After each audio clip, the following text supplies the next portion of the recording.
16 বছরের আওয়ামী ফ্যাসিবাদের মূলোৎপাটন করেছিল ছাত্র জনতার জুলাই গণঅভ্যুত্থানের মাধ্যমে এবং ছাত্র জনতা জুলাই আন্দোলনের মাধ্যমে এদেশের মাটি থেকে গুম খুন লাগাতার বিচারহীনতার সংস্কৃতির কবর রচনা করে নতুন বাংলাদেশ দিয়েছে আমাদেরকে।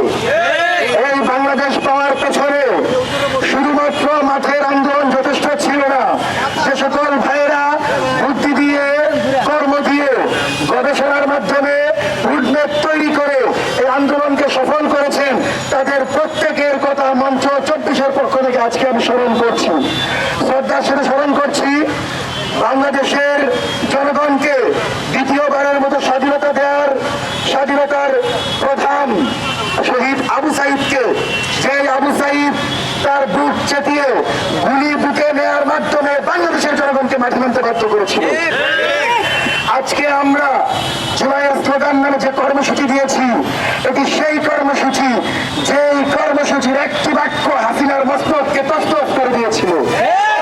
সুতরাং সে সকল আজাদির স্লোগান যতদিন বাংলার মানুষের কামার কুমার জেলেতে স্মরণ করে থাকবে, ততদিন আওয়ামী সন্ত্রাসীরা বাংলাদেশে প্রবেশ করার সাহস করবে না। সুতরাং আমাদেরকে মনে রাখতে হবে, জামায়াত, বিএনপি, এনসিপি কোটি কোটি লোক নিয়ে যদি সমাবেশ করে, তাতে কোনো লাভ নাই যদি জুলাইকে প্রকৃত অর্থ অন্তর দিয়ে ধারণ করতে না পারে। আমরা 5 জন 10 জন জুলাইয়ের হৃৎপিণ্ড নিয়ে দাঁড়িয়ে আছি, যারা প্রত্যেকে এক একটা জুলাই বিপ্লব। সুতরাং আমাদের কথা মানেই এদেশের 20 কোটি মানুষের কথা। আমরা মনে করি এই জুলাইয়ের স্লোগান, এই জুলাইয়ের বাক্য, এই জুলাইয়ের গান যদি আমরা জারি রাখতে পারি, ফ্যাসিবাদী সন্ত্রাসী আওয়ামী লীগ তাদের ঘরে বসে কাঁপন ধরে যাবে তাদের হৃদয়ে। সুতরাং আমরা মনে করি যে কোনো মূল্যে জুলাইয়ের সকল শক্তিদের রিপ্রেজেন্টেটিভ হিসাবে মঞ্চ 24-কে শাহবাগে থাকতে হবে। সততার পক্ষে, ইনসাফের পক্ষে, আদর্শের পক্ষে যদি একজন দাঁড়ায় থাকি, তবু আমি সত্য নিয়ে দাঁড়ায় আছি। পৃথিবীর কোন সম্পদ, কোন লোভ, কোন লালসা, কোনো কিছু যেন আমাদেরকে এই আন্দোলন থেকে সরাতে না পারে, আল্লাহর কাছে সেই হিম্মত চাই। আজকে জুলাই আন্দোলনের কথা দেখতে হয় যে শহীদ উসমান হাদির ইনকিলাব মঞ্চ, আজকে সেই ইনকিলাব মঞ্চেও দেখলাম বাগবাদরা নিয়ে তারা মারামারি শুরু করেছে। উসমান হাদির সাথে প্রথম দিন থেকে আমি ফাইন করে দিয়েছিলাম, তার জন্য ইনকিলাবের একটা অংশ আমার দরকার নাই। আমরা মনে করি ইনকিলাব কালচারাল সেন্টার, ইনকিলাব মঞ্চ প্রত্যেকটাই বাংলাদেশের কথা বলবে, জুলাইয়ের কথা বলবে। কিন্তু আজকে দেখলাম শহীদ পরিবারকে নিয়ে নোংরা বানোয়াট কথা হচ্ছে। আমরা বলতে চাই, আমরা উমর হাদি চিনি না, আমরা জাবের চিনি না, আমরা জুমা চিনি না, আমরা শুধু উসমান হাদিকে দেখে আমরা তাদের পেছনে ছিলাম। আজকে যদি তারা মারামারি করে, ওসমান হাদি বলে গিয়েছিল যে একটা ট্রাস্ট হবে, সেই ট্রাস্টের আন্ডারে কালচারাল সেন্টার চলবে, বাংলাদেশে বিভিন্ন সামাজিক উন্নয়নমূলক প্রতিষ্ঠান হবে। কিন্তু কি জন্য ট্রাস্ট করা হয় নাই, এবং ট্রাস্ট করা না করাকে কেন্দ্র করে পরিবার এবং ইনকিলাব মঞ্চের জাবের এবং জুমার ভিতর দ্বন্দ্ব তৈরি হয়েছে। জুমা, জাবের এবং উমর হাদির ভিতর দ্বন্দ্ব তৈরি হয়েছে। আমরা জনগণের পক্ষ থেকে বলবো, দয়া করে দ্বন্দ্ব বন্ধ করে জুলাই জনতার পক্ষে উসমান হাদির দায়িত্ব পালন করেন।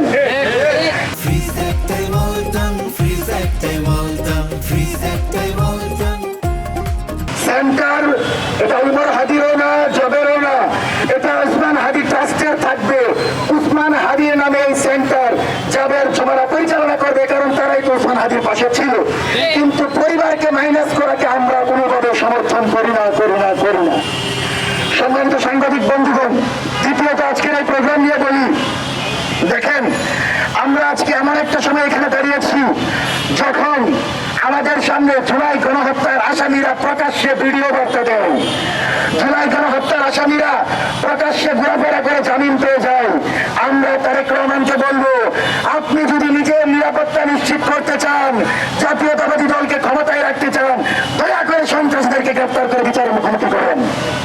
সন্ত্রাসীদেরকে মুক্ত বাতাসে রেখে এই সরকার কোনোভাবেই এই দেশ পরিচালনা করতে পারবে না। আমরা আপনাদেরকে আরেকটি বিষয় বলি, যে প্রধানমন্ত্রী তার সামনে ছাত্র দলের এক নেতা বলল যে শাওন কি প্রধানমন্ত্রীর চেয়ে বেশি শক্তিশালী, তার মানে জাতীয়তাবাদী দলের কর্মীরাও এই শাওনের মতো সিডিআই খ্যাত শাওনের মতো লোকদের জন্য বিব্রতকর পরিস্থিতিতে আছে। তারপরে তারেক রহমানের সরকার কেন তাকে গ্রেফতার করলো না, আমরা সেই জবাব চাই। আমরা জানতে চাই এই সরকার জুলাইয়ের মাসে উদিচি সহ 194টির অধিক সাংস্কৃতিক আওয়ামী সংগঠনকে কেন কোটি কোটি টাকা বরাদ্দ দিল? এই বরাদ্দ কেন দেওয়া হয়েছে, কাদের পেছনে খরচ হবে, আমরা এটা স্পষ্ট জানতে চাই। দ্বিতীয়ত, এই জুলাই মাসকে কেন্দ্র করে সরকার বিভিন্ন জায়গা আয়োজন করছে, কিন্তু জুলাইয়ের কোন অগ্রনায়ক, জুলাইয়ের কোন সংগঠনের কোন নেতা কর্মীদেরকে সরকার দাওয়াত দেয় না। সরকার শুধুমাত্র তাদের রাজনৈতিক দলের জুলাই যোদ্ধাদেরকে দাওয়াত দিচ্ছে, যারা সেখানে দাঁড়িয়ে জুলাইয়ের পক্ষে কথা তো বলেই না, বরং প্রধানমন্ত্রী সহ মন্ত্রী পরিষদকে চাটাচাটি করে। আমরা অনুরোধ করব, এই সরকারের যদি একজন শুভাকাঙ্ক্ষী থাকে, সে একজনের মঞ্চ 24-এর আমার কর্মীরা, যারা এই সরকারকে রক্ষার জন্য আন্দোলনে নেমেছিল, যারা এই সরকারকে রক্ষা করার জন্য নির্বাচনের পর আওয়ামী লীগকে বিচারের মুখোমুখি করার জন্য সংবাদ সম্মেলন করে বার্তা দিয়েছিল। এরপরেও যদি জুলাই জনতাকে নিজেদের সূত্র ভাবেন, জাতীয়তাবাদী দল কিন্তু পালানোর জায়গা পাবে না।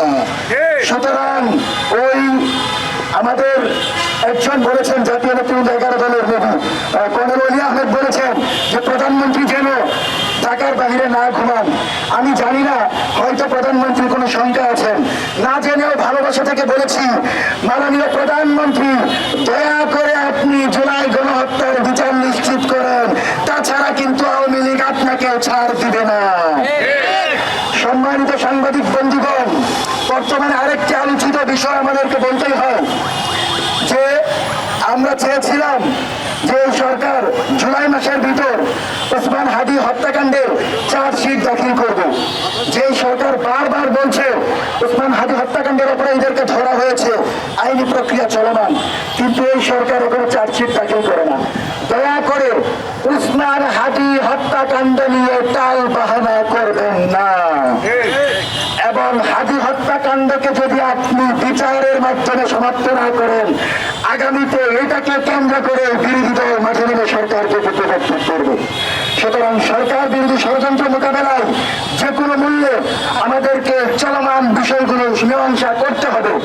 আমরা মঞ্চ 24 সরাসরি জুলাই বিপ্লবের আকাঙ্ক্ষা ধারণ করে আমাদের একটাই দাবি, যতদিন পর্যন্ত জুলাইয়ের আকাঙ্ক্ষার আলোকে এই দেশে সরকার প্রতিষ্ঠিত হবে না, যতদিন ফ্যাসিবাদী শাসন ব্যবস্থা পূর্ণ বিরূপ হবে না, ততদিন আমার ভাই বোনেরা শাহবাগে থেকে ইনসাফের লড়াই করে যাবে ইনশাআল্লাহ। এবং আমাদের এই লড়াইকে কোন জনশক্তিদের অংশগ্রহণ, লোক সংখ্যা দিয়ে আপনি মূল্যায়ন করতে পারবেন না। কারণ ওসমান হাদি 5 জন নিয়ে দাঁড়িয়েছিল, 5 কোটি জনগণ তার জন্য মাঠে নেমে এসেছিল। সুতরাং আপনারাও যদি পথ ভুল করেন, কোনোভাবে দালালির পথে যান, জুলাইকে অস্বীকার করেন, গণভোটের গণরাইকে অস্বীকার করেন, পালানোর জায়গা হবে না। সুতরাং সাবধান থাকেন, সাবধান থাকেন। আপনাদেরকে আমরা যেইভাবে বার্তা দিচ্ছি, এটা আমাদের একার বার্তা না, জুলাই জনতার বার্তা। এই বার্তাটাকে আমলে নেন, যে কোনো মূল্যে বিচার সমাপ্ত করেন, সংস্কার করেন, গণভোটের গণরায় বাস্তবায়ন করেন। স্লোগান কি হবে? স্লোগান হবে?